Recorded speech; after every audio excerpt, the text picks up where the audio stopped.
Coming up on First at 4, we'll take you to a drive-through coronavirus testing site in Perry County and show you how it works.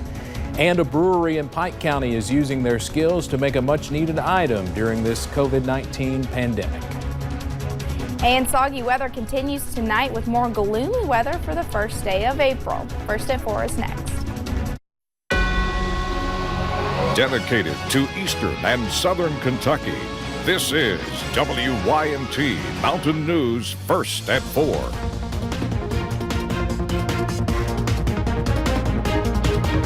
Good afternoon, I'm Steve Hensley. First at 4, as positive COVID-19 cases increase daily, more testing is occurring across the state. WYMT's Madison program is at a new drive-through testing site in Hazard with more on how it works. Madison. We know testing is key during this pandemic, and primary care centers here in Hazard has created a drive-through testing site, as you can see behind me, to try and combat the virus. The site is open from 10 a.m. until 5 p.m. And currently there are 3 types of patients they are seeing, including essential workers like truck drivers, healthcare workers, and grocery store employees. They are also testing anyone 60 or older with chronic health conditions, or anyone who cares for someone 60 or older with those chronic health conditions. Christy Harold, nurse practitioner, says throughout the testing process they are working with others to convey the most accurate information. We also complete what is called a PUI form. It's person under investigation form on each person. That is the data that is sent to the local health department so that the Department of Public Health can track how many patients have been tested. Now, officials here say they have enough tests to test nearly 150 people daily. Now, again, they are open from 10 a.m. until 5 p.m. For now in Hazard, Madison program, WYMT Mountain News. All right, thank you, Madison. On a very nasty day across eastern Kentucky, we'll have more on the drive-through testing site coming up a little later. The U.S. just had its deadliest day in the coronavirus pandemic. 500 people reportedly died from the virus yesterday alone. The U.S. now has, at last check, more than 178,000 cases and more than 3,500 deaths. The naval ship Comfort is now docked in New York City's harbor. It is there to accept non-coronavirus patients to help relieve overcrowding in hospitals. As the virus spreads throughout the country, stay-at-home orders are now in effect for 32 states and Washington, D.C. Members of one of the largest churches in Memphis, Tennessee are mourning the death of a pastor after a battle with the coronavirus. Second Presbyterian Church pastor Tim Russell died yesterday after complications from COVID-19. Russell was hospitalized for about 2 weeks. The church posted on its Facebook page that Russell served as assistant pastor for middle adults.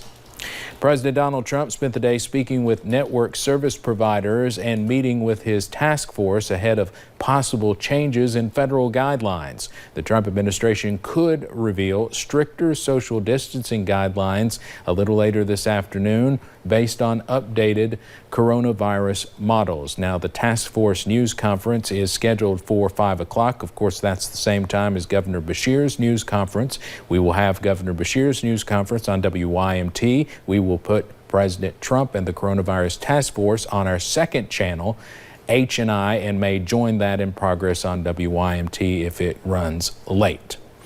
In his most recent executive order, Governor Andy Beshear says that Kentuckians should not travel across state lines, with a few exceptions like grocery shopping, work, or going to the doctor. Krista Frost is talking to folks down in Williamsburg, which is, of course, is close to the Tennessee state line, about what this means for them.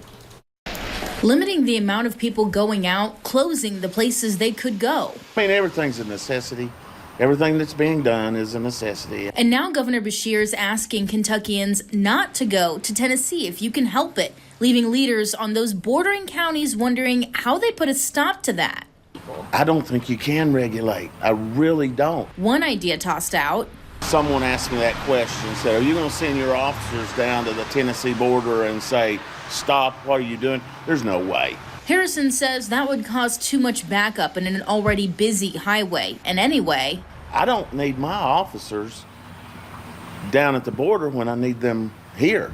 Now I'm standing in the Walmart parking lot in Williamsburg right now, and I looked it up. The next closest Walmart is either 20 minutes north in Corbin or 35 minutes south in Tennessee. That's why I'm seeing just as many Tennessee plates here as I am Kentucky ones. Now, Governor Beshear says that picking up food, water, other necessary items is an excuse for you to leave the house, cross the border if you have to. We do have people that live in Williamsburg and work in Jellicoe, Tennessee at the hospital. They have to go to work. We want them to go to work. And that's another reason some are excused to cross the border if necessary. Harrison reached out to the governor's office this morning to get more direction on a measure that he could take to monitor travel back and forth. While he hasn't heard back yet, I guarantee the answer will be common sense. Is when all else fails, it's common sense. If you don't have to leave, don't leave. In Williamsburg, Krista Frost, WYNT Mountain News. As more businesses and organizations find ways to help during this pandemic, one Pikeville business and its parent company are using their unique capabilities to brew up a battle plan for those who cannot isolate during this time. WYNT's Buddy Forbes explains. The dueling is at a ceasefire, and the barrel's being used for a different kind of alcohol, as this Pikeville brewery works to take care of its community. As the virus spread and store shelves became low on hand sanitizer, Dueling Barrels stopped making drinks and started offering a helping hand to the people who are on the front lines. The company created a liquid hand sanitizer, which it is now donating to the city's first responders, Pikeville Medical Center, and several other businesses and entities in the county that are still operating during the pandemic. They say it is all about community support. Dueling Barrels is all of us live here, we work here, live here, we're part of this community, and we just want to do our part to help sure that everybody gets through this uncertain time very healthy and safe. Alltech co-founder Deirdre Lyons says this is the company's way of looking out for the people who are looking out for the people. In Pike County, Buddy Forbes, WYMT Mountain News. Response teams or essential businesses that could benefit from the hand sanitizer are asked to contact the company at duelingbarrels@alltech.com. A new app is allowing British researchers a way to understand the coronavirus and how it spreads. The COVID Symptom Tracker app tracks things like cough, fever, and fatigue, but researchers want users to check in even if they are not showing symptoms. Experts hope to use the data they collect to slow the outbreak by learning how the virus spreads, which areas are being hit, and who is most at risk. It'd be really important in the US to see which areas are most affected, which are not, so both states and federal government can move resources to those areas. The developers say millions more need to sign up to generate enough data to give scientists a fighting chance. They believe slowing the spread of COVID-19 begins in the palm of your hand.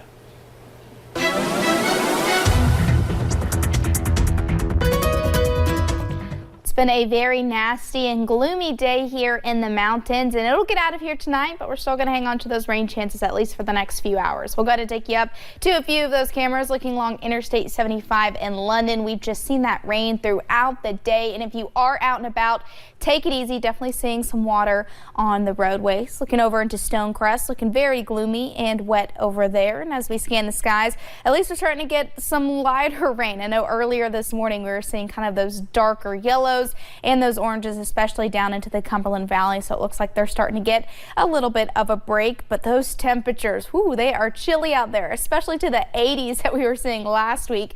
Low to mid 40s. So if, like I said, if you do have to get out, kind of bundle up a little bit, have that rain gear with you. And as we head into tonight, we're actually going to drop into the 30s, and we're going to see those scattered rain chances really continue kind of on and off throughout the night tonight. So it'll be pretty gloomy, and we'll see that gloomy weather continue tomorrow. We'll start to dry out a little bit, and sunshine will return pretty quickly by the end of the week. I'll have your full forecast coming up in a little bit. All right, thank you, Paige. A firefighter in Logan County, West Virginia, was injured in a fire yesterday, and now a man is accused of intentionally setting it. This is Nicholas Connor. Investigators believe he started the fire at the J&J Auto Repair Shop. During the fire, fallen material injured one firefighter. Crews say something fell between his coat, burning his back and neck. The firefighter is expected to be okay. Connor is facing arson charges. The chief says Connor has a history of starting fires. A Family Dollar store was robbed in Kanawha County, West Virginia last night. The robbery happened in the city of St. Albans. Police believe 4 suspects were involved. 3 of them wore dark clothing. They showed their weapons, robbed the store, and ran. Police are reviewing the footage to find out what was stolen from the store. Straight ahead on Mountain News First at 4, healthcare workers and first responders are considered essential workers.